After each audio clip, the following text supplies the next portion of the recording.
think that it's really big for someone as small as me, but it's going really good. A few months ago, 10-year-old Briley Orton said she found out that one of her classmates was struggling with cancer and she wanted to help out. So she started a fundraiser, and now those efforts have grown to include even more members of her community that are struggling with cancer. It started with this girl, I think she's 11, and she had heart cancer, but now she's back in my school. And before she was back in my school, I wanted to help her and her family.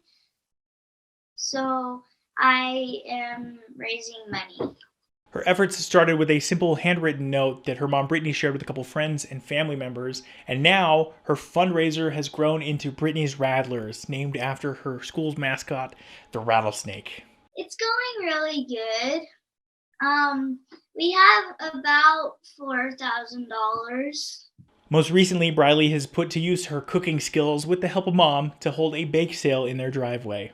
So over spring break, I did a bake sale, and I raised $400 from that. So we actually baked them together. We made brownies, cookies, and cupcakes, and some lemonade. And the secret to all their success, Briley says, is that each one of those muffins, cookies, and brownies was made with a heaping scoop of love. I don't know who would pay $50 for a brownie, but we had several people do that, huh, Briley? Yeah. Now, Briley, who's the oldest in her family, said this whole idea for the fundraiser came to her after hearing about stories of how much love and support was shown to her family after her sister Chloe was born.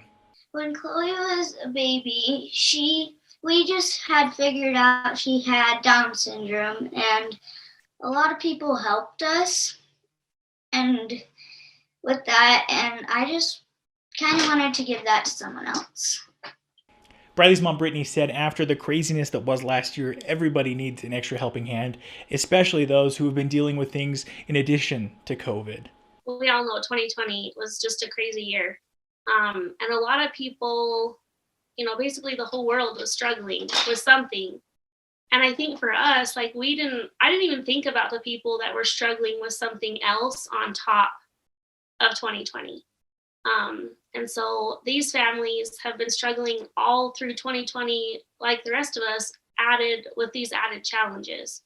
And so I think to just see the community come together and want to help people that we don't even know. Like I personally, even though our community is fairly small, I've never met either one of these families.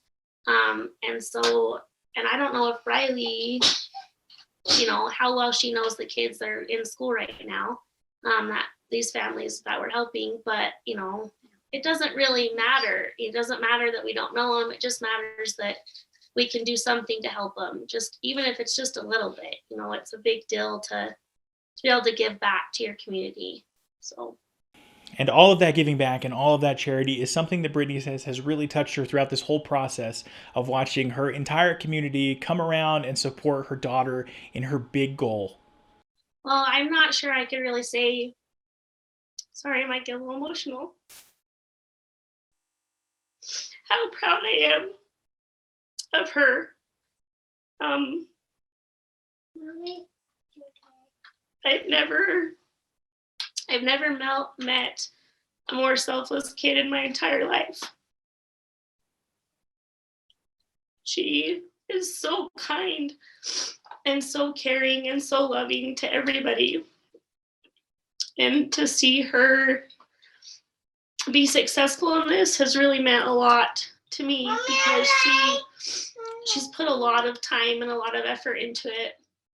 And as far as what we've learned, I think we've just learned that, if you can put your mind to something and you have just a good idea and you're willing to put in the work, you can see results. And I think for Briley, it's really good for her to learn that she can have big ideas and that she can see them come to life. And, the support that we've received from family and friends and even complete strangers has been overwhelming. I think it just makes me feel so proud of her. So. And that's really what they say the whole message of this story is, that no matter how small you think you may be, we can all have big ideas that bring about big changes. And if you want to be a part of Brittany's Rattlers and help out those families, we're going to have all of that information about how to get in contact with them, how to make those donations over on our website at kslnewsradio.com. Over there too, we're going to have even more of this story, along with a couple of those pictures of Briley's wonderful brownies that were made with an extra large scooping of love. So head over there. It'll be worth your time, I promise. And if you missed our companion piece that airs on the radio every Friday morning at 8:45 and every Friday afternoon at 5:45, you can be sure and check that out as well on KSL News Radio, 102.7 FM, 1160 AM. That just about does it for me this week. Thank you so much for watching. I'll catch you right back here next week. For KSL News Radio's Heart of Utah, I'm Colby Walker.